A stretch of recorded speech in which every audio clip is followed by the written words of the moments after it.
Well, it's the same old news here. I guess things are getting worse. I don't know. I'm not there, but we see the buildings burned out. A story here about the Ukrainian sports stars are now joining the fight. So, anyway, we are keeping a look on the Federal Reserve. It's been saying for months we got to stop inflation. You know, our target is 2%. We want 2% inflation. And now it's running at 6, 7, 8%, right? 300% higher than it's supposed to be. And they're still talking about what they're going to do. Instead of doing something, well, what are we going to do? What are they saying now? Powell says it's still appropriate. It's still appropriate to raise interest rates by 25 basis points in March. Not saying he's going to do it. It's appropriate to do it. They use this ambiguous language, so whatever they do, they can say, well, that's kind of what we said we were going to do. However, he didn't rule out the possibility of a 50 basis point hike or a 0.5%. See, they were saying we're going to cut 50%, or they were leading us to think that. A 50% a 50 basis point rate hike. That was the hawkish language this month. Going to raise rates 6 or 7 times. And now, ever since they've been walking it back. And so today it's appropriate to raise it 25. Newsflash, prices are going up. They are going up as we speak. Nothing is like steadied or topped out. They're going up as we speak. And he's talking about appropriate to do a 25 basis point rate hike in March, meaning, well, we might not.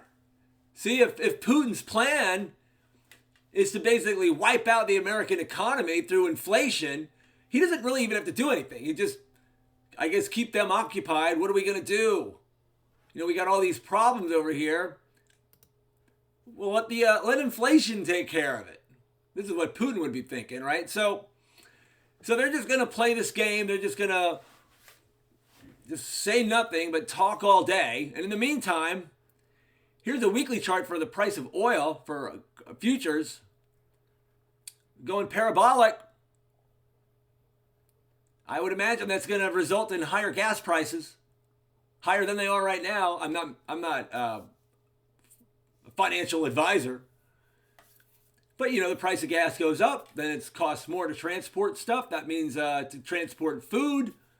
So it's not just inflation per se. It's like all these factors that work together to increase price. You know, they like to say all this like bottleneck stuff with, inventories and supply chains, all these. And maybe that's true also. But here's some data that I believe is accurate. Price of gas will be going up. Therefore, the price of everything that's transported by a truck will be going up. And he's talking about it's appropriate.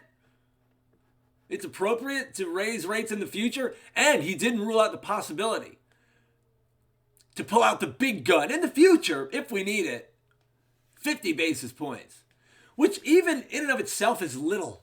These are tiny rate hikes. This is so insane. A 25 point. It's ridiculous. Like if you need interest rates to be at like 8%, match inflation. You need something like that, but that'll have other repercussions. I don't think anybody wants to deal with that. So anyway, oil going up, and we're looking at the market. The one thing that surprises me, I gotta say, I did not think Bitcoin was gonna hold on. With this war, whatever, I just kind of figured Bitcoin, it's never been tested. It's so new. Like we knew gold was going to be okay. Gold thrives in this kind of environment. Gold is not doing much today, but it's been going up. But Bitcoin is hanging on. So I don't know. I wonder if Putin is mining Bitcoin. I guess we'll have to wait and see. And silver, yeah, kind of hanging out. All right, so we'll just keep an eye on this Fed move. I don't think he's going to raise rates. I think they're going to not raise them. I'm going out on a limb, but I shouldn't make a forecast, but it just seems like it. He's setting the stage. It's appropriate. We could. It'd be all right. We'll see. All right, that's it. We'll check in tomorrow. See what's happening then.